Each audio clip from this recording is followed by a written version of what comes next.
Thank you for joining us on this task. We're looking at formatting cells, and we're starting with a very simple spreadsheet. Here we've got a new spreadsheet with the texts first, second and product, along with the numbers 1.2 and 5 entered already. What we are asked to do is to place a formula in cell C2 that multiplies the contents of A2 and B2 and format cells A2 as an integer.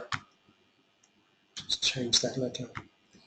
Now, we'll just put in here the formula. So we'll start by pressing equals and we'll select A2 star and B2 just by clicking on it, and we'll hit enter. Now there we have the formula. If we select that, you can see the formula in the bar here, but the number 6 appears. The other task we were asked to do is format the cell A2 as an integer. Now an integer means no decimal places. So what we will do is we'll just highlight that field, and let's come up here to number, and let's just go over here. We've got the field numbers, and I'm just going to select this little drop down menu here to give us more information about this number. Now this is to format the cell, and we're going to format it. We'll keep it as a general. Let's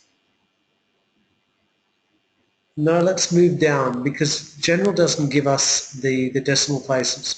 Let's move down to number. This is it.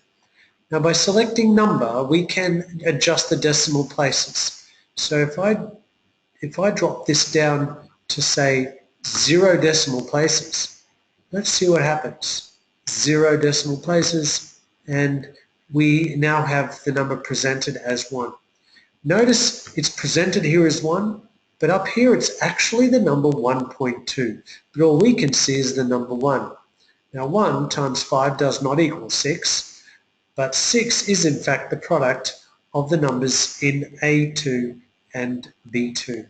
So that number appears as a 1, it's actually 1.2. 1.2 times 5 does equal 6.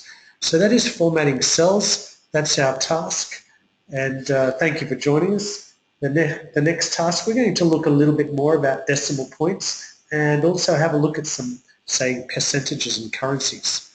But until then, stay happy.